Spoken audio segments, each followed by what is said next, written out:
10% Belize and proud of it, sir. Don't tell me about maritime area. Long time ago, agreement by the slave master. Talking about the head on the Belize and dollar because patriots. All people who love them country bad, love them homeland. Will never give it up to another nation. Country bad, love them homeland. Will never give it up to another nation. This is the we we the fear. Nobody do it to no Guatemala. Follow me now. This is the we the fear. Nobody do it to no Guatemala. This is me. My name is Pupa. Belize me come from the Belize City area. 110% Belize and proud of it, sir. Don't tell me about maritime area. Long time ago, agreement by the slave master. Talking about the head on the Belize and dollar because patriots. All people who love them country bad, love them homeland. The review, the only news review talk show in Belize, right back at the zinc fence from XTV, simulcasting on Creme Radio. Today is Sunday, August 16, 2026. I'm Sister YaYa Marin Coleman, producer and host. Sunday Review. Our co-host is Brother Mutota from the Republic of Trinidad and Tobago. And we guessed this morning that Brother Toivo Asheeke. And he is an assistant professor of Africana studies at Georgia State University. Brother Brother Toivo, good morning. Good morning, Sister YaYa. Good morning, Brother Toivo Asheeke. Good morning to our listening audience. It's once again a pleasure to be on Sunday Review on XTV and Creme Radio. Good morning, everyone. Well, as you know, most mornings we have reasoning about Caribbean stories to connect the impact of the headlines to the people who live in the Caribbean region and the ones that want to talk English. That's still the Caribbean region. The enslaver vessels just drop way off at different ports against the will. So, Brother Akko, where do we have stories from this morning in the Caribbean? We are from Grenada, Cuba, Venezuela, Jamaica, Trinidad, and Barbados. We're going to shorten it because we have to give Brother Toivo some time for us to focus on a particular issue. So we're not going to have many stories this morning. So I will begin with the story from Grenada, actually. Very, very important headline in the newspaper in Grenada, which was yesterday, I think it was, a couple of days ago, actually. It focuses on International Youth Day. And the headline is International Youth Day. It was a few days ago, August 12th. And the headline is International Youth Day, August 12, 2026. Subheading, Young People are the Architects of Tomorrow. I'll read a bit, ask Brother Toivo to comment. On the occasion of International Youth Day 2026, we celebrate the energy, ideas, courage, creativity, and determination of young people across the world. Young people are not merely the leaders of tomorrow, they are the change makers, innovators, and leaders of today. Their voices, vision, and actions are already shaping communities, nations, and the future of our global society. The world faces profound challenges, including climate change, global warming, armed conflicts, inequality, unemployment, displacement, and growing threats to peace and security. These challenges cannot be addressed by governments and institutions alone. Meaningful and sustained youth participation is essential to building solutions that are inclusive, innovative, and lasting. Youth leadership must be rooted in peace, dialogue, sustainability, inclusion, and humanity. In an increasingly interconnected world, young people have an extraordinary opportunity to use technology, education, media, and innovation to build bridges across borders, cultures, and communities. I'll end here. And the reason I felt this is extremely important is a couple weeks ago, maybe a couple months ago, I addressed a group of students from the University of the West Indies, one of the campuses. I don't want to call the name right now. And one of the things they said to me was that they had no hope in the future. And you have to understand how bad it is. These were students who were about to graduate. In other words, these are not working class students. They had no hope in the future. Why? We have increasing unemployment in the Caribbean. Right? a lack of the creation of job opportunities because of the ways the economies are structured, which was the extractive model, and to provide profits for capital and not to provide services for our countries. We also have increasingly legislation being implemented that are not allowing young people any meaningful participation. And in fact, our entire political system gives very little opportunity for young people to participate meaningfully. And I've always said this. I think they changed the voting age to 18, but there was a time when it wasn't 18. And I would say, but you could join the army at 18 at the time, but you couldn't vote at 18. So they could have sent you to war, but you didn't have a chance to vote. So the entire system is skewed against young people. And so this is an important statement, even though, we tend to believe that young people are a problem. And so we give them names like X, Y, and Z, and all this, which is why it is so good to see what Abraham Traore is doing in Burkina Faso with young people. So that's what I would say on that subject, and have Brother Toivo give his comment. Yeah, no, that's really sad to hear that the young people are not having that hope for the future. But it's similar to some of the things that we're seeing even on the continent back home, and then even here where I am in Atlanta in the U.S. What I think one of the things that the system, the Babylon system wants to do is they want the youth to feel that way. They want our youth to feel that there's no hope and that there's nothing for them for the future, because that's our future. I've always said that with the imperialists and the oppressors, one of the major things they always want to colonize. They want to colonize our imaginations and our dreams. Because if you're able to, as Biko says it, the greatest weapon of the oppressor is the mind of the oppressed. And so if I'm able to capture your mind and your visions for the future, then I've captured you in many ways. And so these are some of the things that we do need to fight against. And also one of the major things back home, which again, I do agree why one of the many things Traore is doing that is very good, and that wider AES, is their understanding that they have to have a restructuring of even the cultural traditions in order to open and to allow more space for the young people to feel that they have a tangible say in where the society is going. Right. And it's, of course, tricky because we also want to always have the respect for the elders and the knowledge and the experience, which we still must have. Simultaneously, I do believe that's why there must be a pushing of new and young leadership, right? Even in Namibia, some of our places where we're from, as much as there's some level of fresh voices, it's also still some of the same voices for the last 35, 40 years. And this is where this break is really happening. One of the major things I'm trying to do here is I teach in the university, but more and more part of the work that I'm trying to do is with the high school students. And then with my son, who's 3 years old now, I'm taking him to these sports events, these football, basketball, these different things, is also to really take seriously what does it mean to invest in the 4, 5, 6, 7-year-olds. Because that's the future right there, and to give them something and to give them these things. And so particularly in Atlanta right now, maybe to close on this, to give people some context, is that in Atlanta, we do have, again, we all know that this black on black violence thing is an imperialist thing. It's not like a thing. It's the systemic violence, as it were. But we do know that the violence in our communities, inter-community gun violence in particular, is a thing, right? And a lot of is coming from the young people. It's true, right? And a lot of what's happening with the young people is that, many of them don't know how to shoot. So they're just spraying the gun, and even the person you're trying to shoot, you miss, and you hit the other people, you see.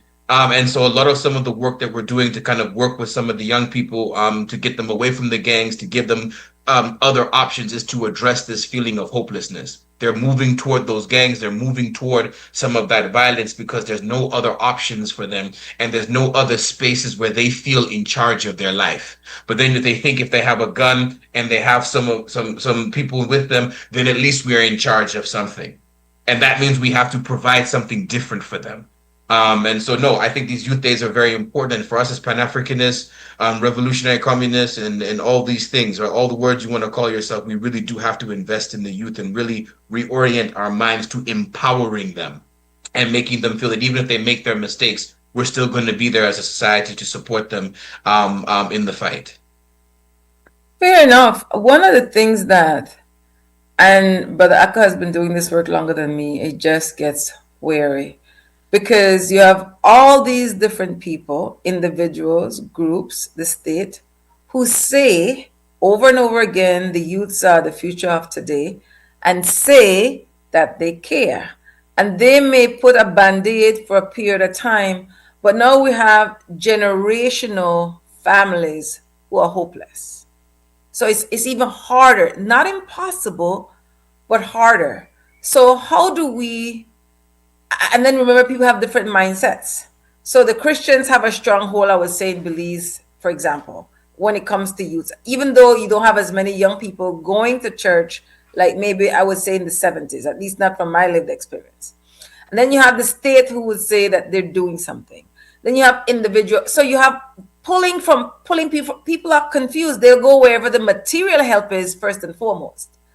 Wherever the material help is consistently, but to say that there's a transformation of their mindset, I'm not saying I have the answers. I'm just saying observing. It's like we keep doing the same thing and expecting a different result.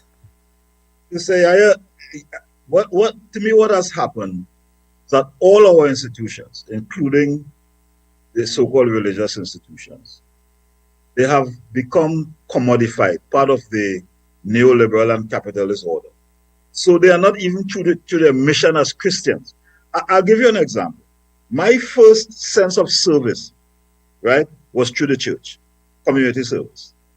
There was a little organization called the Legion of Mary. And every Sunday, and I started this about 8 years, every Sunday, we had to go to the home of an older person who couldn't come to church or whatever. Sit with them, talk with them. Those days, I don't know how you call it in Trinidad, but have a pail that is, we call it a posy, right? So, right, where they would do their number, whether the urine or whatever. And if that person couldn't handle it, we had to help them go and put it in the, in the latrine or whatever. And you would sit with that person, talk, whether they want to run something in the shop, you do. So it was a sense of service, right? Those things don't exist in the church anymore. All they're trying is to get collection from people and money, and pastors with fancy suit and big cars. The next thing again I was part of was service was the Cub Scout. Okay? Where we have something called Boba Job. A Bob was a quarter. Where you went and clean communities or people's homes as part of public service. So somebody have a glass windows, you walk, you made a case to the community, and they said, well, listen, we'll do this. Now, some people are very mean. They just give you the quarter, even though you did $2 or $3 of work, right? You cut yard. So these are institutions, right? Now, these things, so you look at the scouts now, it's a track towards militarizing and people are putting them in the police, not public service. So I'm saying, so a lot of these institutions may not have been necessarily progressive, but they had a sense of service that would have taught young people certain things. So they are not true to their mission, whether it is the church, whether it's some of these quasi-state civic organizations, they are not true to their mission because they have become commodified. Every preacher now at church is all about money and all materialism. So it is a breakdown of of all the institutions, right? And subjected to the laws and dictates of capitalism. And this is what I tell people. We must never forget that capitalism and this modern version called neoliberalism, possibly the worst form ever exists, it is undermining every single institution, even the so-called religious ones. And so to me, that is part of the problem. So as a young person, I had, whether it was the church, whether it was the Cub Scout, even the school, you had things that you did, right, to give you a sense of service or a sense of civic responsibility. Those things are gone, and that to me is part of the problem. So while we are blaming the youth right? We are killing the institutions that could have directed them in a way that they don't become antisocial or undermine their self-confidence. Yeah, no, just to maybe the final thoughts, like, here in Atlanta, two things to maybe just talk about. And again, this is in a number of places in the US. One, back to the neoliberalism question, right, is the intense gentrification of these cities. And so part of where in the day back, my older students or older cats who I talk to, right, they have a memory of always having lived in particular areas in the city, a particular section. You knew who your neighbor was. You knew who lived over here. Your parents knew that if you were walking home from school, they knew 8 houses along the way, you see. And so now you had a certain kind of a community type of a thing. Those things are being broken up now. Now people are being sent all over, people are having to run, figure out how to survive in certain ways. And that also fractures some of those community knowledges that are so central to being able to provide that sense of service for the youth to the wider society and the whole. And because now the people are being broken up, everyone's like every family for themselves. You know what I mean? And then lastly, and I remember when we were going to these meetings, these neighborhood assembly meetings that Atlanta has around these neighborhoods, basically where you're supposed to debate and discuss some of these projects from money-making schemes, these business things, zoning things that are coming in. How are the youth supposed to respect the elders when these elders are capitulating to capitalism 24/7? They are capitulating and stabbing their own communities in the back. And these are the same ones then who are saying that the young people are a problem and we have to call the police on the young one. But you are here selling out to these very same people consistently and publicly and shamelessly. And then you are the same ones who are saying that the young people are the problem. And you see, and so this is also where I always say that, many of you many of these other elders here, or just my age range, who are denigrating the young people, you are denigrating your own selves by how you act. So why should on one level, the young people are smart not to respect you because you are the ones who are bringing in the gentrification. You are the ones who are bringing in all these things and selling your community out, but yet you want respect. You see? So I also think, to your point on the neoliberalism question, it is central to the structural things that's hindering and attacking the youth, and then also dividing the community from each other. Yeah, the material conditions are always important. Whatever is here, and we are analyzing these things in an abstract and blaming to some extent the victim, the young people, for conditions that we created as adults through our indifference or ignorance or whatever. And while I'm not saying that all youth, some are not, there are some who have what I call, pathological tendencies, but that, to me, that's in the minority, and we blame the whole group. So I think we have to look at ourselves and then try to engage the young people in a different way. Final thought, Brother Akon and Brother Toivo, is that over and over again, the youths are blamed. And I would say, I'm not saying that they don't have any responsibility. There's always a level of personal responsibility. But when you truly do not understand the system and the institutions of domination, exploitation, oppression, such as capitalism and neoliberalism, it's difficult to even have conversations with people because they constantly blame the youth. And another thing is that wherever you have a majority, so European people shoot European people, Asian people harm Asian people. So I'm not condoning African descendants harming African descendants, but you have to look at the context of the people in the community. It's as if we're the only people doing such harm. Now, indeed, that is what you keep seeing over and over again, and the numbers may even show that. But then when you go back to our kidnapping, human trafficking, exploitation, not seen as human beings, these are the results. But it's a process. It takes us having these conversations, hopefully for people to really hear us. There are people who came before us who had these conversations, that we need to keep having these conversations so that we understand that we're human beings. We don't deserve to live like this. And we have some level of accountability, but not the majority. Yes, it's called pathology. And one final comment before I go.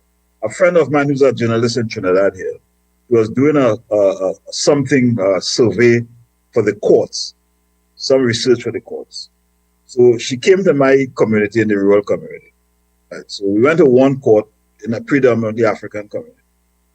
And about 90% of the cases of young men of African descent, right? Different, minor crime. When we went and did the Indian community, guess who were the majority of the cases of young Indian men? So what you are saying is correct. These pathologies exist in our communities. And this pathological behavior is something we have to address and not condemn, and not try to incarcerate and legislate like states of emergency, which is not solving the problem. So that's what I wanted to say. Close it. Good reasoning. Next story, what country? So the next story from Cuba, very importantly, it was celebrating the 100th anniversary of Fidel Castro. And the headline is always a lie. And the subheading is, whoever wins the heart of a people does so once and for all, because noble and courageous people are also grateful, sincere, reciprocal, and incapable of forgetting. The article begins, how does a man live on even after he's gone? How does he remain? How does he exist? These might be the questions of someone who didn't know him, or of someone who, because of the hatred and blindness he inspires, refused to do so. But there is a way in which a man becomes eternal, in which a century of existence is only a brief time compared to the eternity that accompanies it. It is something uncommon, but when it happens, the feeling that sustains this survival is so strong that there is no known force capable of tearing it from people's hearts. Because that's when it comes. Because that's where it comes from the heart, that place where exceptional beings are sown. Those who live more for others than for themselves. Those who make the pain of others their own. Those who don't ask for justice but fight for it until their last breath. Those who always believe in triumph, not in luck, but in the value of infinite sacrifice to achieve it. When a people has such a son, such a brother, such a father, such a sister, it utterly refuses to let him fade into the eternal mist of time and transforms him into sun, into sky, and grants him the privilege of enduring because he can, because he wants to, and no one can deny him that right. So it's a celebration of Fidel Castro and the eternal nature of his memory. And so we have had people like that in our tradition. Marcus Garvey immediately comes to mind as one who, even though he's passed on, he is still a living person in the minds of many people based on what he thought. Shaka Zulu, for example, is one other such person because of what he did in mobilizing the Zulu nation, right? Samora Machel, and there are many others, revolutionary figures, men and women, right? Nzinga of Matamba, right? Who, when there is also another sister, I don't remember her name, from Zimbabwe, who went, can't remember her name now, but they asked her to renounce her traditional religion, and she said no. And when she was about to be hanged, they said to her, do you renounce your beliefs? And she said no. My bones will educate the children of some earth. And today we still talk about it. I don't remember her name from Zimbabwe. I'll have to get it in. But so the point I'm making is that we have had these eternal figures who, through their sacrifice, their efforts, live on, and that is also part of our tradition as Africans when we speak of our ancestors. That those who do something noble, something good, they live on as ancestors. So that's what I wanted to say relative to Fidel Castro. Big thanks, Brother Akko. We have 6 minutes left in the segment, Brother Toivo. Okay. Really, just to maybe give again, Cuba, for Namibia in particular, and for us in Southern Africa, as far as we're concerned, their neighbors, their sisters, brothers, family. They're African. They're an African country. We don't care. Like we are here. There's no disconnect, right? Castro, I mean, you know, in Namibia right now, we celebrate his birthday, and there was an event in Namibia under Swapo Party. One of the few things that we're doing that I think is, particularly remembering the past, that I think is very, very positive, and the whole country really, without much prompting from up above, they come out to celebrate the man's birthday because really we would not have been free the way we were if really Fidel and Cuba had not made a very principled stand with us. And it was not just about fighting with us during the fight, it was even after training of the doctors, you know, helping us with the sports, right? Helping us just think about national economy planning, right? You know, all the things even afterwards, right? And so, yeah, no, he's one of these figures that's just so important. And even the opposition parties who are all funded by these Western imperialist interests, even they have no choice, but they, for their own constituency and for their own relevancy, even for them, they have to give him praise. because Castro is just too important for the Namibian context. We have too close of a relationship in terms of the struggles and fights. In my village area in the north of Namibia, when I go to the village, all of the doctors who you see who are over the age of, say, 40, 45, not all, of course, but most of them have been trained in Cuba. Or at least at one point they went to Cuba on the route to Sweden or Germany, wherever they went. But they are just central. And yes, Castro, his memory should be remembered. The assault right now on Cuba right now with these imperialist forces is real. We all know about the power outages, the fuel outages, and these things. It's why a lot of the solidarity needs to continue. Namibia, just this whole year, we've been doing consistent drives as much as we can, food drives, clothing drives, money drives, just to try to support the Cubans as much as we can. We're only 2.5, 2.6 million people, but we will continue to try until there's nothing left nothing left in us, right? So really, with Castro, just you know, again, he's one of those people, as you said, Malimu, who just his name will live on for the, you know, history has absolved him. To put it that, history has absolved him. Big respect. Let me just say quickly, the sister that you're referring to, Brother Ako, is Sister Mobuya Nehanda. According to AI, yes. She got the first Chimurenga revolt, 1896 to 1897, against British South Africa Company, refused to convert to Christianity at her execution and prophesied that her bones would rise again. Remember her name, Mobuya Nehanda. Thanks, Brother Ako. And so it goes back again as far as African reparations. A part of repairing is remembering our authentic African worldview, ways of relating to each other, the earth, all our animal, insect, reptile, mammal family members. And it's in the remembering of their names, calling of their names, remembering of how they lived their lives, the sacrifices they made for us to be here today. We are going to be African ancestresses and ancestors one day.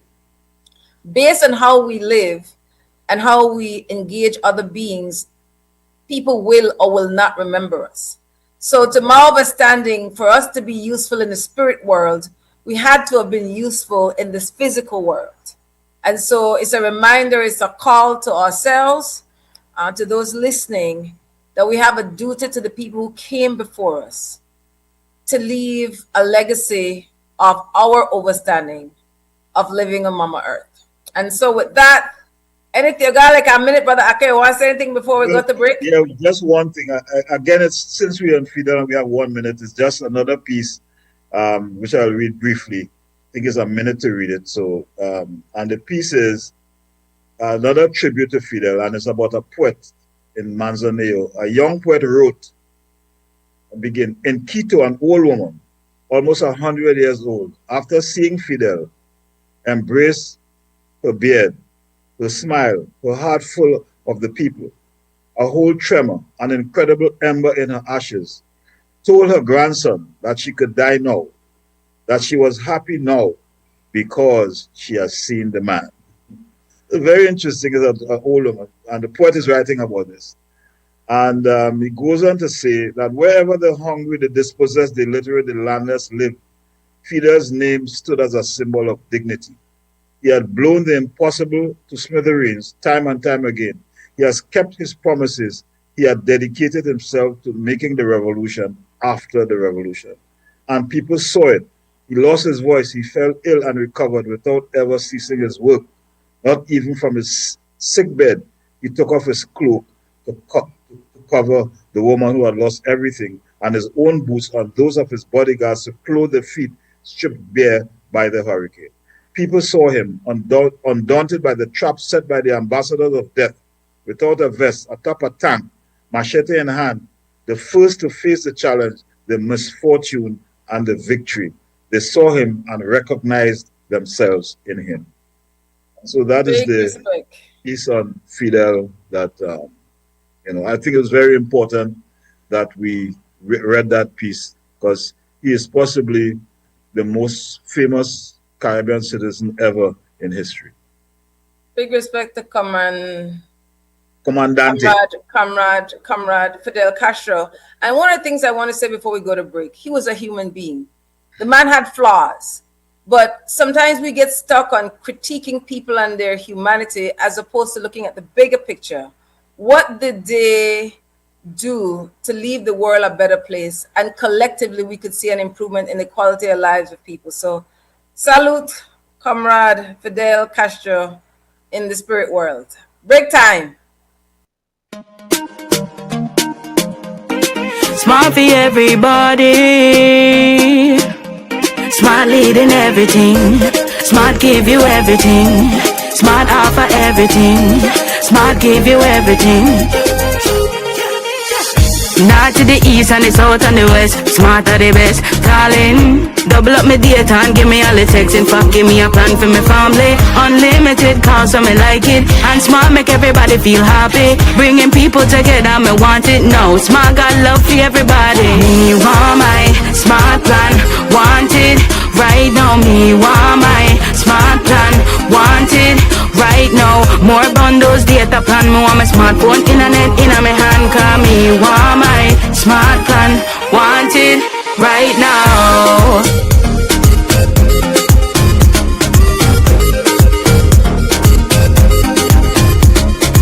Smart. Stay connected. Stay happy. At Atlantic Bank, your convenience is our priority. Our contact center is designed to enhance your banking experience. With a wide range of customer service options, you save time and effort. You can easily call in to block or unblock your debit and credit cards, perform account inquiries, and access detailed card information.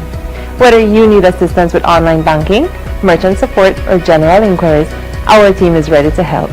For added convenience, if all operators are busy, you can leave your number and an operator will return your call as soon as possible to ensure you receive the support you need. Depending on your transaction type, we may need to verify your identity through a set of security questions. And remember, Atlantic Bank will never request your username or password for Atlantic Online via phone call, text, or email, ensuring your personal information remains safe and secure. Our support team is available Monday to Friday from 8 a.m. to 6 p.m. in both English and Spanish. Simply dial 223-1212. This is a dedicated line for our contact center. Atlantic Bank is committed to providing you with exceptional service and the tools you need to manage your finances conveniently and securely. Take full advantage of our easy-to-use contact center services today. Atlantic Bank, building the future together. I am just one of the people who do the work on behalf of African descendants, racialized as Black people that believes in the diaspora, representing African heritage communities, African descendants, racialized as Black people that believes. So locally, Zinc Fence, that is only homegrown organization, we have 56 plus years, 57 on the 13th of this month, where historically represent the interests of African descendants, racialized as Black people. The state has been systemically betraying African descendants, racialized as Black Belizeans, by speaking on their behalf, so-called in their interests, at home, regionally, through CARICOM, and internationally. And UF position has always been that the state not have the ethical, moral, or legal right for talk on behalf of African descendants, the Belize, because it was the state who enslaved our African foreparents. And most Belizeans no know this framing, no have the knowledge, no have the language, no understand how these decisions that will become policies will impact for we everyday lives, for us the living and the unborn. And so the awareness as it relates to this particular knowledge, the system has failed to teach we. So first and foremost, Europeans, and that would be Portuguese, Dutch, French, Spaniards, you name them, enslavers, colonizers, capitalists, first enslaved indigenous people before they enslaved African people. The Taino people would be one of those people, but they were not the only indigenous people who were enslaved. And so before you could talk about wanting to represent indigenous people or African descendants, you would need to know the past, our stories. Before you could get to indigenous African reparations, which the root of that word means to repair, you have to look at the enslavement of people. And so for the state, primarily the Minister of Culture and Education, for make that announcement on August 1st, 2026, I find insulting to our foreparents. Remember, the state had no interest in remembering or recognizing African ancestors and ancestors in Belize prior to UEF organizing with strong community support in 2014 to recognize this date. And then in 2021, the state gazetted it. The state continues its disrespect of our African ancestors and ancestors by choosing to lead on that date the actions within communities. So unlike November 19 on Garifuna Settlement Day, when the state give funding to the National Garifuna Council who speak on behalf of Garifuna people, or on Indigenous Peoples Day when they hand the bag of money over to the Indigenous people, as relates to August 1st, the state not do that. Because the UEF, that made the second group of people in 1888 and 1889, Simon Lamb, laborer, leader of all men committee, school teachers, women, who first recognized that 1st of August date, 1888 to 1889, we done with the second group. My position is, because of how I lead, the state chooses not to give UEF the right to lead on that date. And as Moses has said, it's up to the people now to determine who they want to follow. And it's always up to the people because only organized people want to save the people. UEF want to continue, as we've always done, hold the state accountable. There's a slogan that says, nothing without us, nothing about us without us.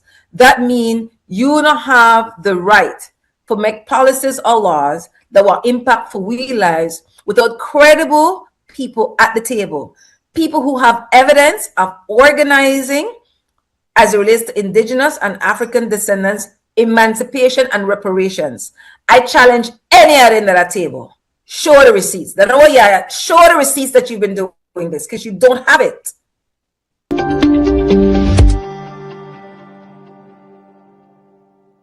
Every day, we access energy for cooling, lighting, and powering our electrical appliances and devices at work and at home.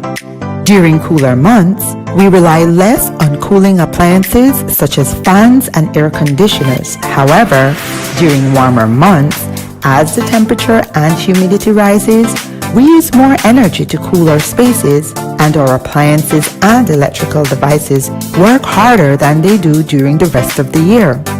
When the months become hotter, let's all practice energy conservation. Here are a few changes that you can make to manage your energy use. Check that all appliances and electrical devices are working efficiently. Turn lights off when not in the room. Unplug chargers, appliances when not in use. Turn off fans and TVs. Use energy-saving light bulbs such as LEDs. And look for the Energy Star products when purchasing appliances and electrical devices. These easy changes can reduce energy use and costs. You can also monitor your energy use during the month by reading your meter and calculating the reading using BEL's bill calculator on our mobile app or by visiting our website. Let's all save energy.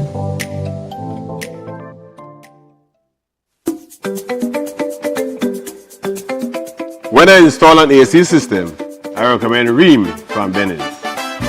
Unlike inferior units that drive up electricity costs, restrict air flow, and wear out quickly, Ream has the right solution for every space.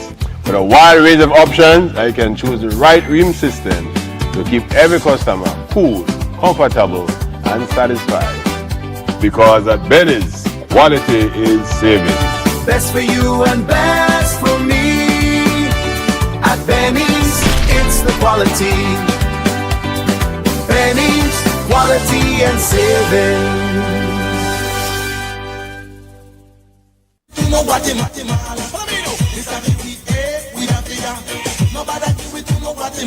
This time me name is Ufa. Belize me come from the Belize City area. 110% Belize and proud of it.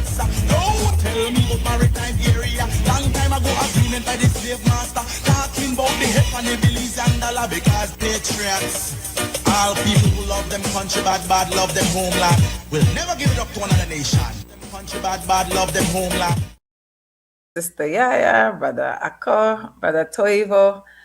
So the last segment where we have Caribbean news. So we have to talk about August 13th was the 57th anniversary of a Mandala newspaper. And from a Mandala newspaper came Creme Radio, XTV, UBAD Educational Foundation. And we have to give thanks to the ancestresses and ancestors and other Belizeans who contributed to making sure that we had an Mandala newspaper August 13, 1969, which done with a stencil paper of how primarily Black Belizeans at the time communicated with other Belizeans. And from day one, they were very Pan-Africanist in their scope and in the content that they shared. Eventually evolved from a cultural organization to a political party in 1969 to 1974. It dissolved. And then the Mandala newspaper remained. You have Creme Radio, XTV, and UBAD Educational Foundation, which would be the component that I lead, primarily not just me one because of the way I lead, but definitely with the essence of UEF is for the liberation of African people at home and in the diaspora where we're scattered. So definitely big respect to everybody, especially the communities, the people who have always supported Zinc Fence, a great sacrifice. So big respect to 57 years of the Mandala newspaper. And you can subscribe to the Mandala newspaper online. You could download XTV Belize app, XTV and Creme Radio app, and listen to it wherever you have internet services. Big thanks. To say, I just want to add to what you said about the contributions and the sacrifices that the pioneering figures for these institutions, Creme Radio, Mandala newspaper, and XTV, made as the so-called Black Power advocates of Belize. And it is from that movement that I myself emerged from in Trinidad. Okay, and I commend with a great degree of admiration for the fact that after all of these years, these institutions have been able to survive. From my knowledge of the history of the movement in Belize, these are the only institutions that have remained from the Black Power movement. There are some organizations not very far, like my own organization still exists, but not in the way it did. But there are no institutions that can trace itself directly from that period in the 1970s that existed. I commend the pioneering figures who, particularly Evan X Hyde, right, for his what I call steadfastness over the years to be able to keep this institution alive. And I hope these institutions, not one, will survive many more years. So in looking at anniversaries, I also want to let people remember what was a very important event in the history of the Haitian Revolution, which occurred on August 14, 1791, which is why when the Haitians speak of the Haitian Revolution, they speak of it as from 1791 to 1804. And this particular event was an incident in a place called Coleman, and it was led by two figures, Bookman and Cecile Fatima. And there was a prayer that they gathered together to if you want to call it, to express or to pray before they went to take action. And I'll read the prayer because it's very, very important to understand what our ancestors said in 1790. And in this prayer it begins, the God who created the earth, who created the sun that gives us light, the God who holds up the ocean, who makes the thunder roar, our God who has ears to hear, you who are hidden in the clouds, who watch us from where you are. You see all that the white man has done to make us suffer. The white man, God asks him to commit crimes, but the God within us wants us to do good. Our God who is so good, so just, he orders us to revenge our wrongs. It's he who will direct our arms and bring us the victory. It's he who will assist us. We all should throw away the image of the white man God who is so pitiless. Listen to the voice of liberty that speaks in all our hearts. This was our ancestors, Bookman and Fatima, praying before they took action to free Haiti from the clutches of Chatham.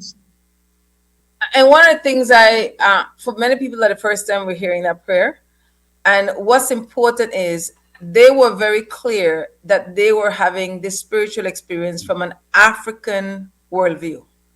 Very clear on that. It was a voodoo ritual, and it is felt that that is what sustained and continues to sustain the spirit, the energy of Haitian people on the island of Haiti and those who are scattered. Let's keep in mind that I think I saw something that said over 300,000 people who have temporary protected status that have been revoked in the United States, and the real consequences this is having on people's lives. Neocolonialism is alive and well. Brother Toivo. Yeah, no, that point is very, very important. I also with Boy Kaiman, it's good to understand that, to know that the research has shown that that was one of many ceremonies that was happening across the country to kind of mobilize people. One of even CLR James's regrets, he said later in his life, was that if he could rewrite Black Jacobins, is that the Maroons and Voodoo would be more centralized. So those of you who are familiar with Black Jacobins, he actually does not center those two things. I mean, there's a place for them, but they're not centered, right? In that way, he said he would center the Maroons and Voodoo because that was the foundation. That was the spiritual struggle, right? Was the center of what it was. It's also interesting to think of, again, Bookman also as being very much a Pan-Africanist figure. Born in the continent, I believe he spent time in Jamaica, was sold to southern Haiti, and then went to northern Haiti. So the guy, he was everywhere. He was everywhere. And so he understood how to speak to African peoples in a collective sense, right? And that's why that prayer was so important, to unite the people and to bring them together, right? I think that's important. And then also, again, yes, with this temporary protected status being revoked here in the U.S., I mean, what's been very, very clear with the administration here is that they want people to be terrified. They want them to be scared so that they self-deport. And what's also very important, and we'll come to this question later when we look at occupied Tanzania / South Africa, is that many sections of the U.S. economy, particularly the healthcare section in the northeast and east coast of the United States, the Haitians are the ones keeping the thing afloat. And so the wild thing is that if you're actually going to kick these people out, that legitimately means your own healthcare system is going to crash. So like in the northeast of the U.S., it is going to crash. It's not even if they actually and seriously enforce these deportation orders on some of these people, it is hurting themselves and their elders, because as you know, in the healthcare systems, particularly elder care in the northeast and east coast of the United States, the Haitians are are part of many people who are very, very central to that that keeping itself together. So this is the impacts of this is just horrendous, and it fuels the anti-Haitian racism, the anti-Haitian hysteria here in the United States. But unfortunately, many racial groups, if you will, not just, if you will, the white folks. Unfortunately, many of our own people are taking many of these anti-Haitian things seriously. Back to our issue on the youth. Whenever I work with youth, even here, because Atlanta has a very strong Haitian population, even here, we have to really do a lot of work to disentangle this anti-Haitian bias, even within the African community, if you will, right? The Black community. So yeah, it's very serious. But Boykaman was a very important event, and people need to understand that it also itself was a continuation of things like Makandal Daga and earlier Maroon struggles on Haiti from the minute Columbus and these people landed. Let me say one thing. It was Makandal. Makandal Daga was the leader of my organization. Yeah. I'm sorry. I'm saying yeah, that's my fault. I want to explain. Daga was in fact led a revolt in Trinidad. Yeah, there was a Daga who led a revolt in Trinidad. So he took the name from these two personalities, Makandal, the Haitian revolutionary figure, and also Daga, who led Trinidad's slavery revolt. Him together, a guy called Cohost and a couple others, they led a revolt in what is now called St. Joseph in Trinidad. You keep saying your organization. Most people don't know what organization. National Joint Action Committee. NJAC.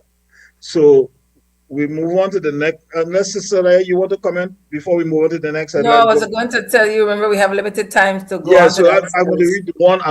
That's it, and then the rest will be up to him, right? But I think this one is important. It has to do with it comes out of Venezuela. So the headline is the Public Access Commissioner. A report. The headline is Public Access Commissioner. U.S. kept $4.7 billion of Venezuela's oil revenue to cover the January 3rd bombing. Former Conindustrial President Luigi Pisella, who is also a member of the Venezuelan government, created Special Commission for the Evaluation and Classification of Public Assets, has revealed that Washington retained approximately U.S. $4.7 billion of Venezuela's oil export income during the first half of 2026 as payment for the U.S. military operation that resulted in the January 3rd bombing of Venezuela and the kidnapping of President Nicolas Maduro and the First Lady, Celia Flores. Pisella's estimate indicates that U.S. imperialism appropriated almost 1/3 of Venezuela's gross oil export revenue as war booty. Although the Venezuelan authorities have never confirmed or denied his figures, analysts consider his disclosure the closest approximation to an official explanation of how Washington has divided and administered the country's principal source of foreign currency since the imperialist attack.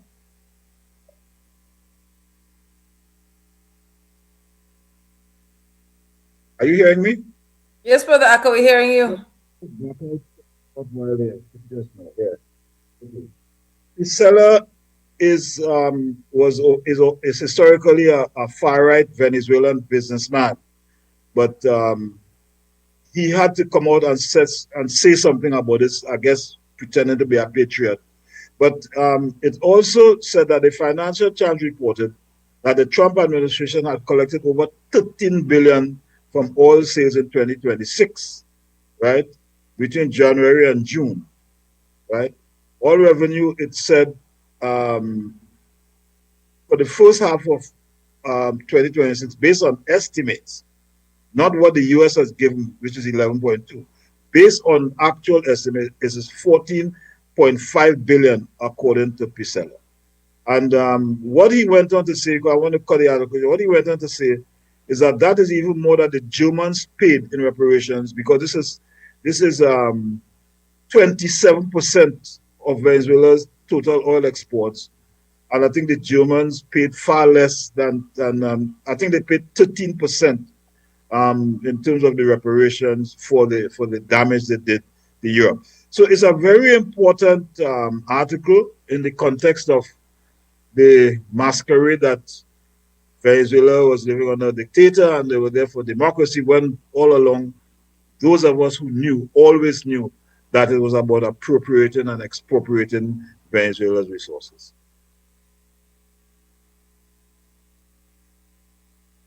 Any comment?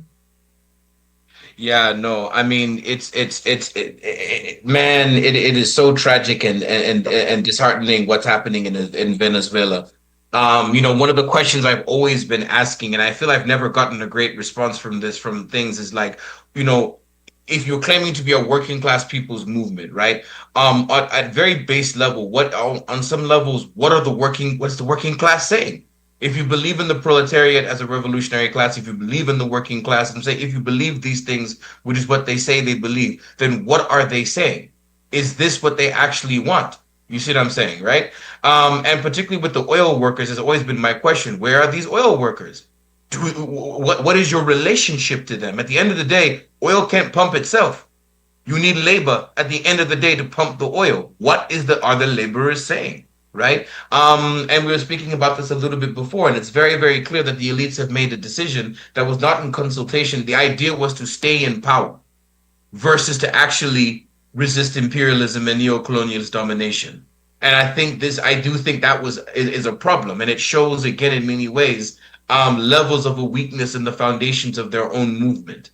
In serious ways. Particularly, this is just straight piracy and theft. There's no other way around this, right? This is straight piracy and theft. And of course, a lot of what they're trying to do, of course, is to steal oil reserves for themselves, but also is to weaken Cuba. This is Marco Rubio is basically the one who's running Venezuela right now.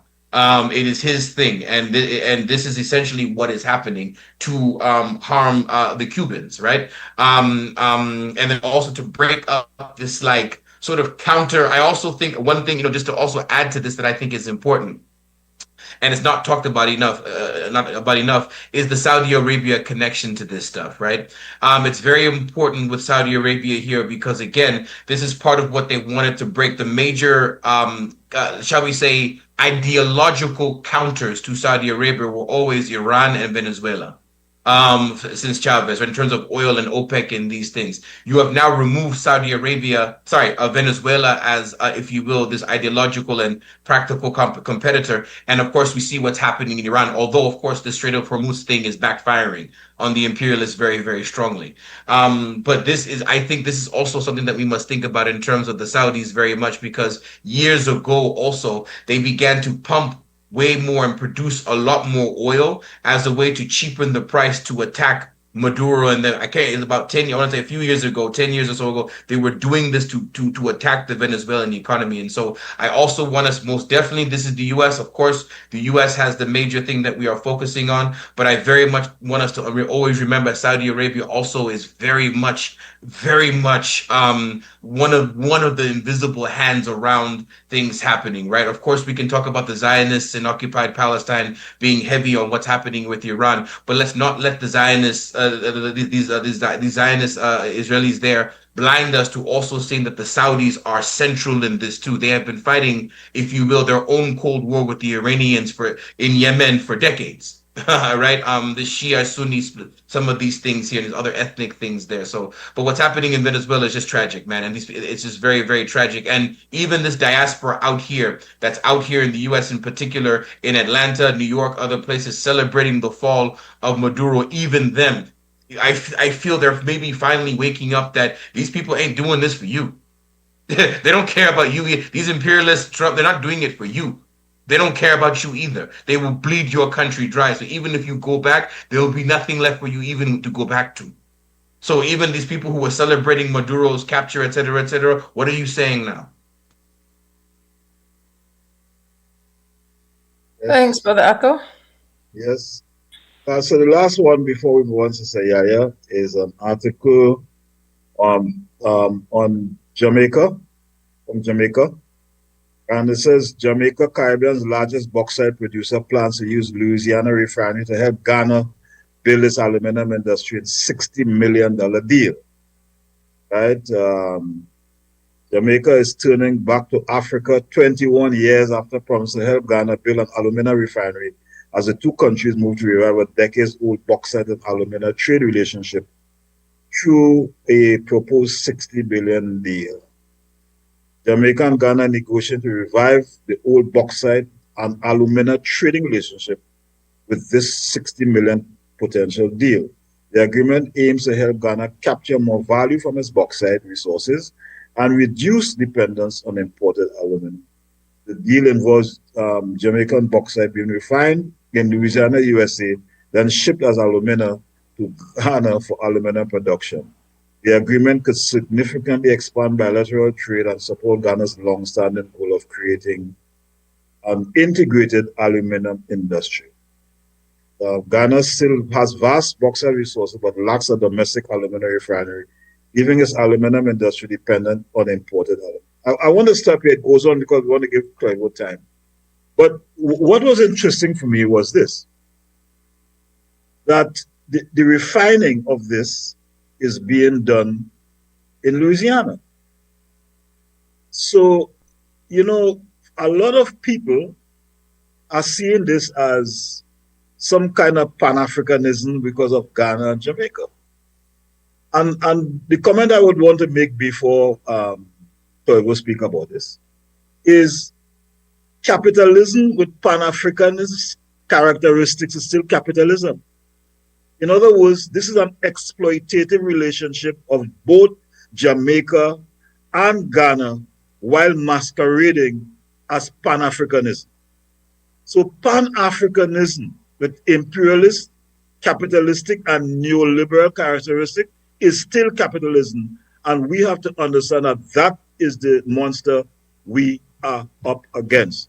And we must see through these things and not get emotionally attached because we are talking about Pan-Africanism and reparations. And I've always said this, and I'll close here with this. There was a colleague of mine, we knew each other for years, and we used to debate, and every time we came to an ideological juncture, he would tell me, I am a Pan-Africanist, man. And I asked him one day, is your Pan-Africanism anti-capitalist and anti-imperialist? And he has not spoken to me since then, which is about 5 years now. So we have to understand this, what I call bubblegum notion of Pan-Africanism. It is superficial, and we must not accept capitalism, right, with using Pan-African characteristics. Thanks. We're already past break time, but I'll give you another 3 minutes, Brother Toivo. Yeah, I'll be fast. And just to second that again, I always say again, at the end of the day, with things like Pan-Africanism, Black Power, feminism, womanism, LGBTQ liberation, all these things, what is its class character? We can't actually have a discussion. What is its class character? Where is it emanating from? Is it from the top down? Is it from the bottom up? What is its character, right? And that's what we talked about Garvey early today. It's so wild to say even 110 years after what Garvey was pushing, it's still relevant, oddly relevant. Why can't we just have people think Black Star Line is just about sending Africans back to Black Americans or people in the Caribbean back to Africa? It was also to cultivate trade, to try to cut out these imperialist middlemen, as it were, so we can begin to facilitate things amongst ourselves. Right. And I actually, as you were talking, I began to just to Google and quickly check this actual, it's ATALCO, Atalco. This is actually the refinery, the bauxite refinery thing in Louisiana. It's touting itself as the last a bauxite refinery thing in the United States. And they also want to say that they hire 50% minorities, and then 70% of those who they hire are in the steel workers union to try to make it seem as if it's less imperialist. And so it's like even the thing in Louisiana itself is also itself trying to market itself in a particular kind of way. It's just, I really just want to disagree so much with what Malima was saying, is again, this is bubblegum Pan-Africanism. It's not real. You guys have to, there are things you can do. And this just again shows again how imperialism continues to dominate our economies. With that, we'll take our final break of the morning, and when we come back, we're going to give Brother Toivo the mic. Stay tuned. We'll be right back.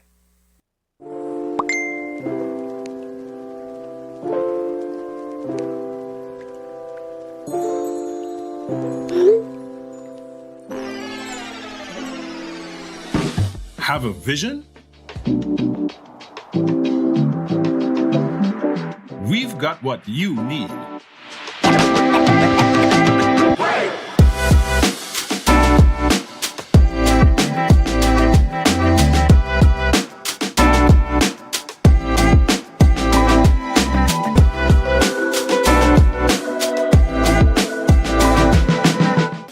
idea to install.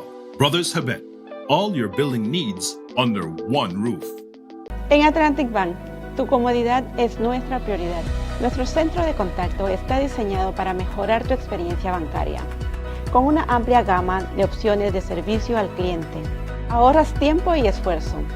Puedes llamar fácilmente para bloquear o desbloquear tus tarjetas de débito y crédito, realizar consultas de cuentas y acceder a información detallada de tus tarjetas. Ya sea que necesites asistencia con la banca en línea, apoyo para comercios o consultas generales, nuestro equipo está listo para ayudarte. Para mayor comodidad, si todos los operadores están ocupados, puedes dejar tu número y un operador te devolverá la llamada lo antes posible para asegurarse de que recibas el apoyo que necesitas. Para mayor seguridad, es posible que necesitemos verificar tu identidad con un conjunto de preguntas sencillas. Recuerda, Atlantic Bank nunca solicitará tu nombre de tu usuario ni contraseña de Atlantic Online por llamada telefónica, mensaje de texto o correo electrónico, asegurando que tu información personal permanezca segura y protegida. Nuestro equipo de apoyo está disponible de lunes a viernes, de 8 a.m. a 6 p.m. en inglés y en español. Simplemente marca al 223-1212. Esta es la línea dedicada para nuestro centro de contacto. Atlantic Bank se compromete a brindarte un servicio excepcional y las herramientas que necesitas para administrar tus finanzas de manera conveniente y segura. Aprovecha al máximo nuestro servicio del centro de contacto. Atlantic Bank, building the future together.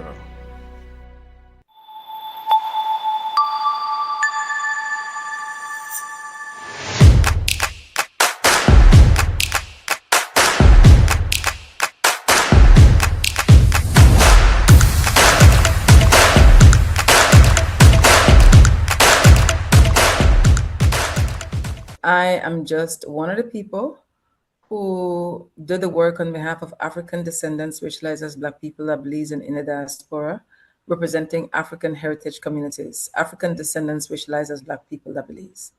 So locally, Zinc Fence, that is only homegrown organization, we have 56 plus years, 57 on the 13th of this month, where historically represent the interests of African descendants, racialized as Black people. The state has been systemically betraying African descendants, racialized as Black Belizeans, by speaking on their behalf, so-called in their interests, at home, regionally, through CARICOM, and internationally.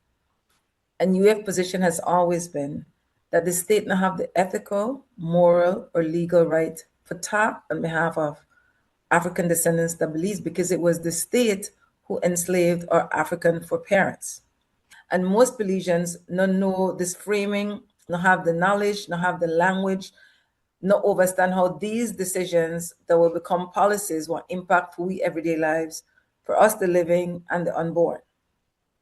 And so the awareness as it relates to this particular knowledge, the system has failed to teach we. So first and foremost, Europeans, and that would be Portuguese, Dutch, French, Spaniards, you name them, enslavers, colonizers, capitalists, first enslaved indigenous people before they enslaved African people. The Taino people would be one of those people, but they were not the only indigenous people who were enslaved.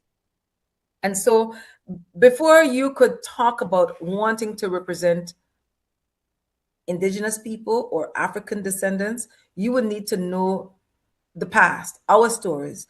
Before I could get to indigenous African reparations, which the root of that word means to repair, you have to look at the enslavement of people.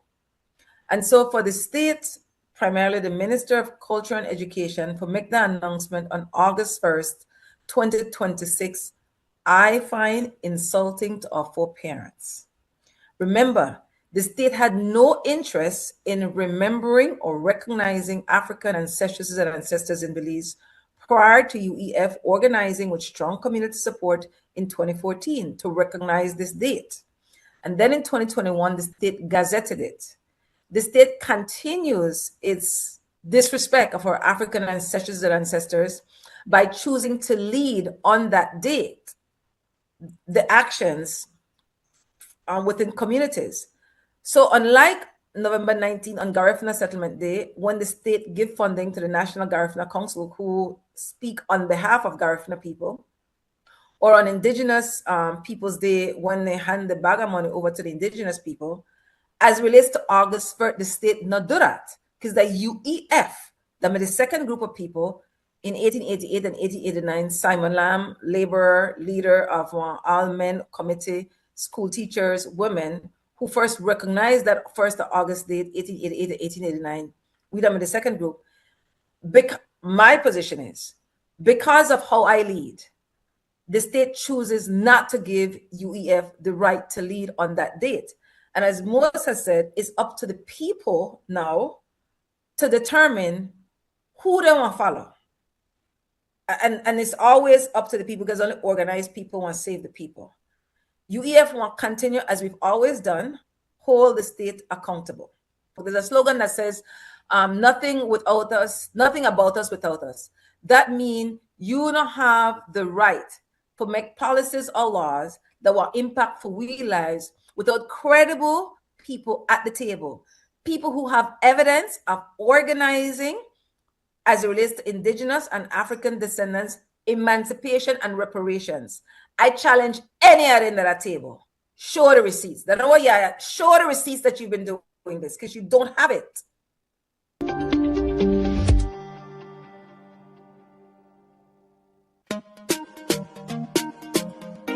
Smart for everybody. Smart leading everything. Smart give you everything. Smart offer everything. Smart give you everything. North to the east and the south and the west. Smart are the best. Darling, double up my data and give me all the text. In fact, give me a plan for my family. Unlimited calls, so me like it. And Smart make everybody feel happy. Bringing people together, me want it now. Smart got love for everybody. Me want my Smart plan. Want it right now. Me want my Smart plan. Want it right now. More bundles, data plan. Me want my smartphone, internet in my hand. Call me want my Smart plan. Want it right now.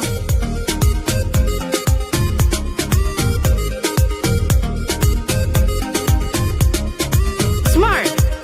Stay connected. Stay happy. It was rainy, muddy, playing in a whole heap of mud.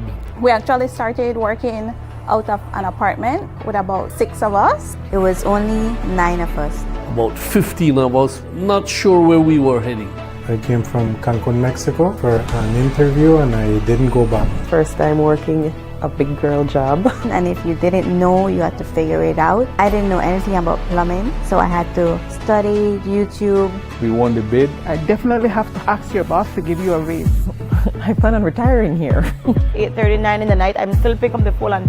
And each layer matters, guys. I want to see or hear people say that Design Depot is a family. Design Depot to me is like a family. And we all combined to make this one beautiful Sunday dinner. I don't know who might be the salad, but 1, 2, 3. Never stop.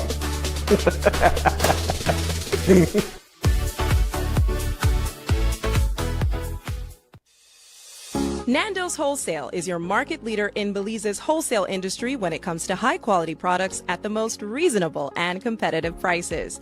With over 40 years in the wholesale business, Nando's Wholesale embraces the partnership of the hotel industry in Belize by providing world-renowned brands in wines, seasonings, condiments, and cleaners in industrial sizes, as well as small and large kitchen appliances and equipment. Nando's also takes pride in providing one of the quietest and most durable air conditioning systems in Belize with technical support and spare parts. Nando's Wholesale. Professional, reliable, effective, and prompt. Nando's Wholesale always delivers. Visit us at www.nandos.bz or send an email to nandos@nandos.bz Or, even better yet, give us a call today at 222-500 or 280-8080 to speak to one of our sales representatives today. Guatemala, this is the we the figure. Nobody never give it up to another nation. This is the we the figure. Nobody give it to no Guatemala. This is the we the figure. Nobody give it to no Guatemala. This is me.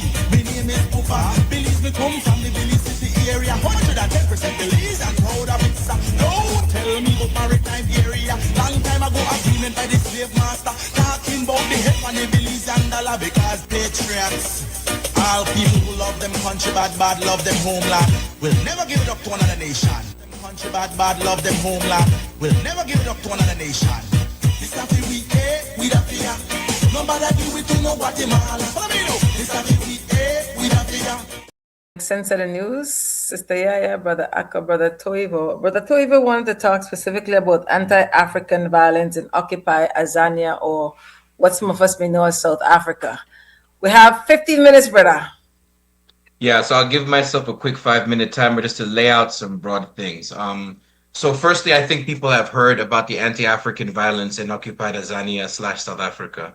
I think really it has always been there. It has been there. I would say intensely since the early 2000s, and then during COVID with the forced stay-at-homes, which really shattered the informal economy, which many of us know, the informal, quote-unquote, informal economy, if you will, non-waged labor economy, we know is very central to many of our economies and our survival, right?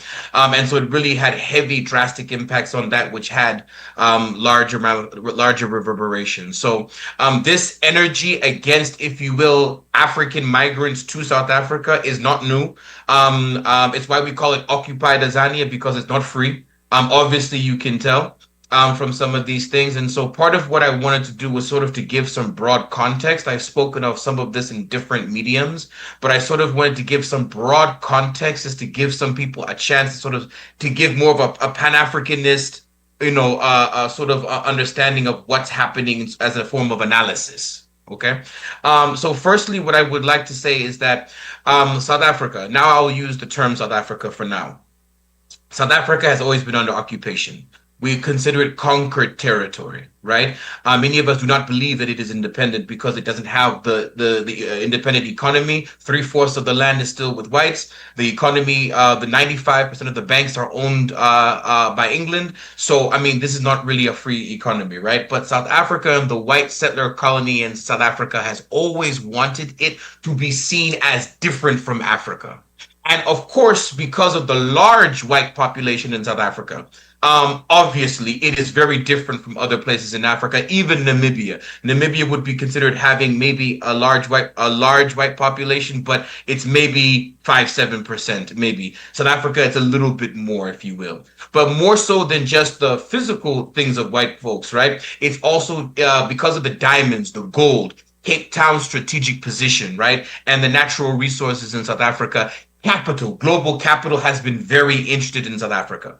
South Africa, DRC Congo, Egypt, Nigeria. These are 4 very key zones for the capitalist world economy to subjugate Africa in particular ways. Okay? And so because of this population, it has always wanted itself to be seen as unique and different, not like Africa. And that has bled into many of the social movements and popular society prior to apartheid, as we can see even now. Secondly, I always want people to always remember the land question. I spoke about 3/4 of the land. If there's no redistribution of land, there will always be economic crisis. As simple as that. Even now, they're saying about 150 to 200,000 quote-unquote illegals have been kicked out of South Africa right now, out of a population of 3 million that is estimated to be in South Africa, right? One of the heavy, if you remember what I said a few minutes ago, in the early 2000s is when we maybe saw a huge amplification of some of this negative energy toward quote-unquote African immigrants. Much of it was coming initially against Zimbabweans. Why was this happening? In part was because of the uneven land redistribution things that were happening in Zimbabwe under Mugabe in the early 2000s, and the sanctions that got put on Zimbabwe. When they put sanctions on Zimbabwe, all of us inside the Southern African development community were against it because we knew what would happen, right? You put sanctions on a country, you destroy their economy. Zimbabwe actually, in terms of capitalist terms, has had actually an quote unquote larger educated population. They've had particular forms of industries and things developed. And so you had a population that has skills, education, etc., and they had to leave the country to survive. And so places they went to was Namibia, South Africa, places like this where the economies were, if you will, more stable. And that created competition amongst Africans for limited jobs and limited resources. And particularly in the informal economy. In ways, Zimbabweans from about 2005, I would say, to 2025 have almost been treated, not the same, but almost been treated the way Haitians sometimes get treated in the region, as seen as these pariahs, these ones who are bringing crime, stealing our jobs, yada, yada, yada, etc., right? Again, this is how the West punishes African countries for daring to do land reform and to kick white people off land without compensation. Important that we understand this. A few more points before I wrap up that I think is important to understand. And because of that Zimbabwean population, you've had a number of these tensions in this way. Also, some of the main targets, right? Some of the main targets, right, are generally groups with large diasporas. I could name them, and many of you would know: Somalis, Ethiopians, Syrians, actually, Lebanese, Nigerians, Malawians. Many of these folks have been targeted in some of these. It's called the Operation Dudula. And the March and March group is sort of this new iteration this summer that, in our opinion, the white monopoly capitalists are completely behind, right? To conclude, at this given time, I would say, again, this is where, when many of us have criticisms of the African National Congress, where we have criticisms of Cyril Ramaphosa, who is a US dollar billionaire, not with the exchange rate in Rand, a US dollar billionaire as a president, who the white monopoly capitalist structure spent 1 billion Rand to now make sure he became the next president of South Africa. It was because of this. They want to sow confusion where the blacks are fighting each other so they can come in and to take the rest and to protect what they have stolen from our people. So I think it needs to be understood in this global context. Yes, there's the anti-Africanness, but as you also understand, it is also economic competition in a capitalist society that is unequal. So even if they kick out all these quote unquote undocumented Africans, the reality is they are also competing Xhosa versus Zulu, Pedi versus Shangaan. It doesn't matter. Neighbor against neighbor. One day it's Somalis, next it's the Zulus, next it's the Shangaan, you see. So what I want people to understand and appreciate is this is what we talk about when we talk about some of the negative causes of neoliberalism. As we see globally, there is this anti-immigration push everywhere. But this is sort of a context just to give people for some of the tragic things that are happening right now in South Africa. And even though I'm not a fan heavily of Malema, I do agree with a lot of what he was saying recently, which was to apologize to the rest of the African continent and to say, please forgive us for what we are doing, because what we are doing is anti our own deeper beliefs. And I have to echo that in many ways. It is a tragedy what is happening.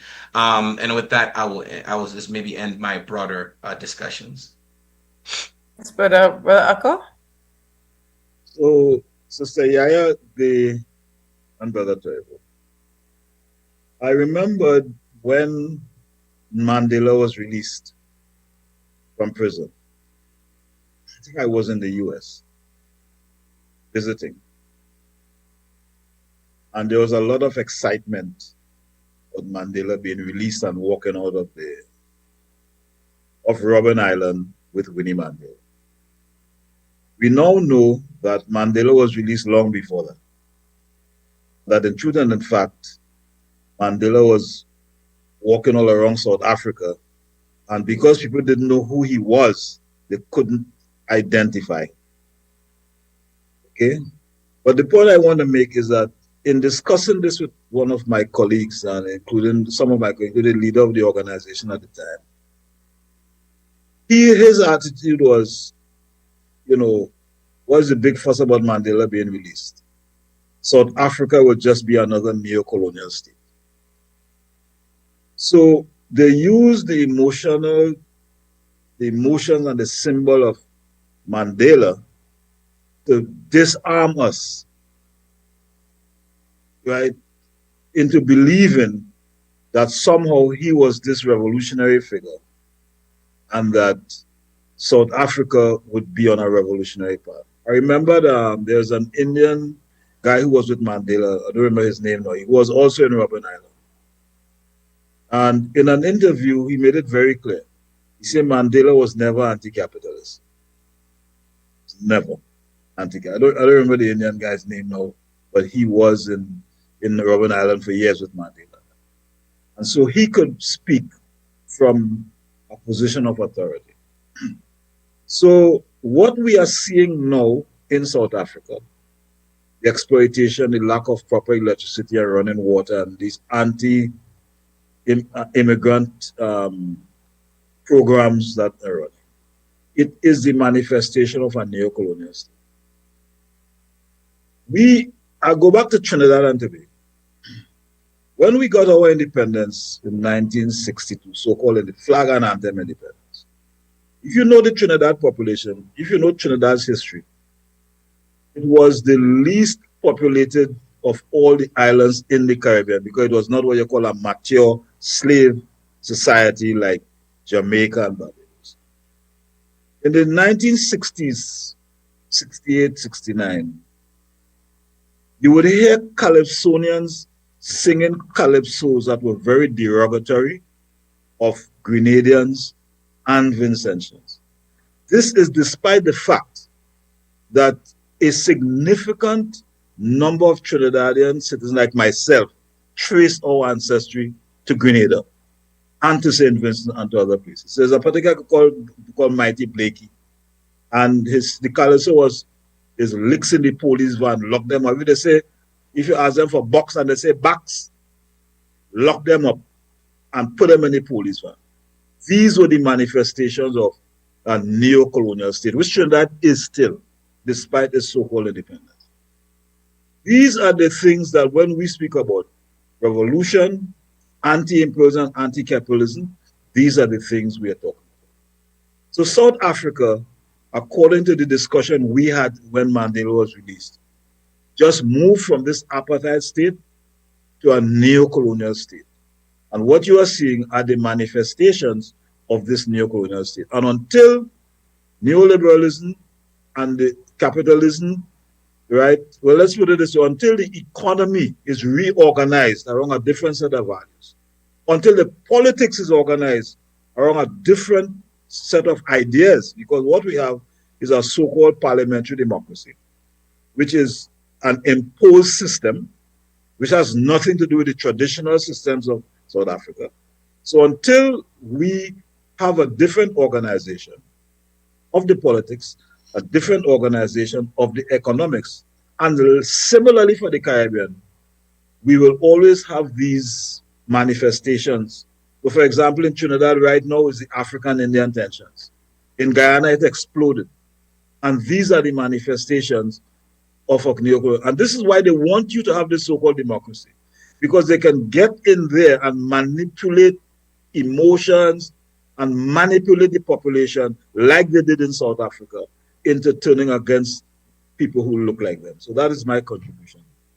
Big thanks, Brother Akko. I believe the South African anti-apartheid activist who died 9 years ago at age 87, according to The Guardian, was Ahmed Kathrada, one of his closest colleagues in the struggle against white rule and a fellow Robben Island prisoner. And Nekala Kathy, according to AI, he said that Mandela was not a strict capitalist. He was a pragmatic socialist, leaning nationalist who African National Congress allied with communists, though as president, he adopted market-friendly economic policies to stabilize South Africa. So for a lot of ways, the first time we hear this analysis of Mandela that you've shared, Brother Akko. And so it has a lot, again, to do with what traditional media feed you and that single narrative, and people buy into it and really don't know the details and the backstory and why it's so important to know it, because it has everything to do with what's happening in Azania, known as South Africa today. Final thoughts. It's that time to shut up the shop. Brother Toivo, big thanks. Final thoughts today, Brother Toivo, and then Brother Ako. Yeah, just final thoughts again on this. And I really think, again, when we want to be able to understand and to overstand the news as what it's trying to give us, right? We must form our own opinions on these things. And I have been resistant to the xenophobic narrative, not saying that it's not in a definitional sense levels of xenophobia, but I think that when you say xenophobia, it means you don't critique neocolonialism. It becomes xenophobia. It becomes trying to prove that undocumented migrants actually contribute to the economy versus to say the economy has to change.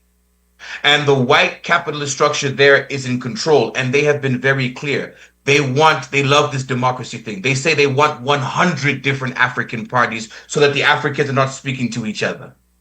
They want 100. He has said that they want 200 even, so that there's no unity amongst them, so that the whites can be unified and to take what they want.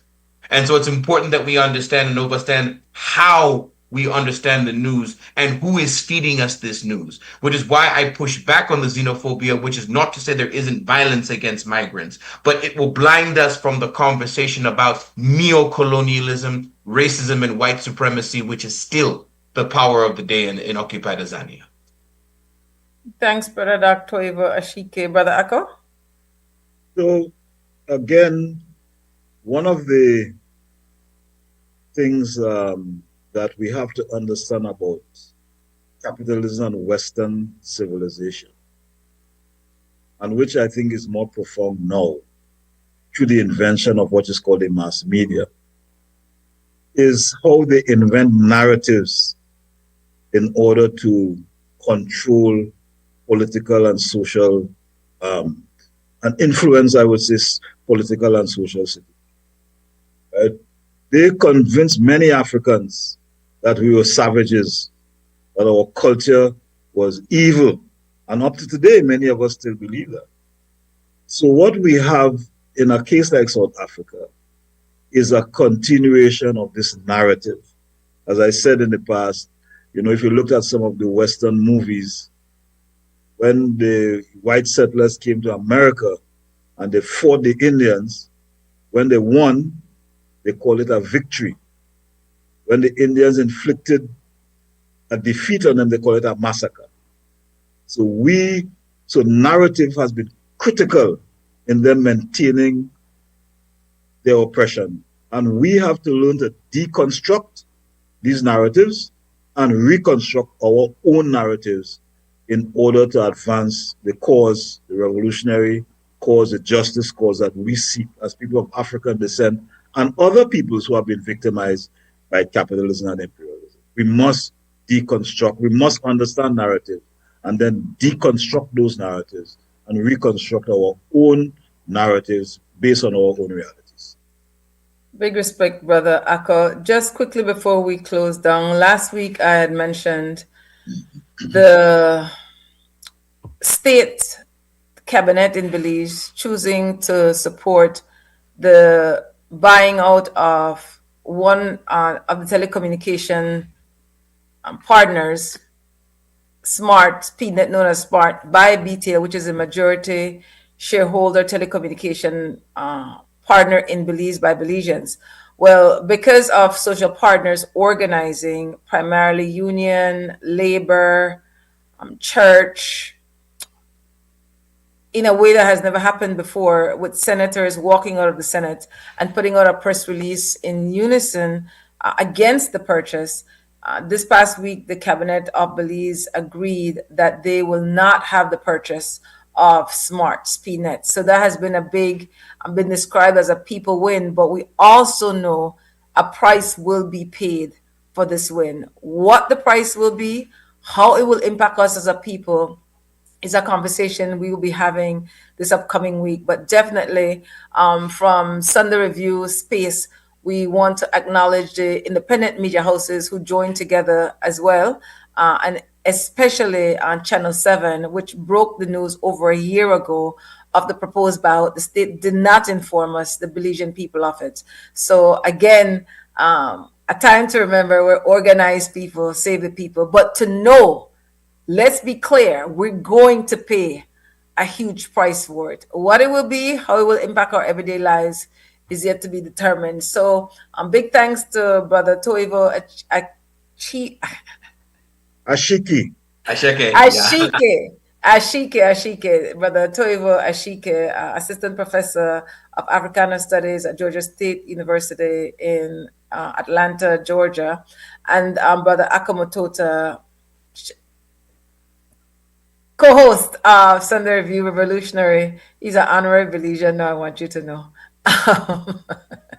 Because he has, since he come for African Emancipation and African Reparation Awareness Day on August 1st, when I tell them brother, I'm going to talk up everybody Belize in a beautiful way, of course. And believe me, within a year, he'll be back with company. We want to thank the security guard, Shane Flowers, Master Chief Operator, Sister Christy Flowers. Big thanks for all your assistance, Christy. Downstairs at second floor, Creme Radio, we have Larry Guerrero, known as Larry G. This show on repeat at 5:30 today on your local XTV channel. We recommend that you share the XTV Belize Facebook and YouTube link with others so you can come back and listen to these conversations at your convenience. And again, big thanks to Belizeans at home and abroad who support all Zinc Fence services, especially a Mandela newspaper, 57 years. Only organized people want to save the people. Nobody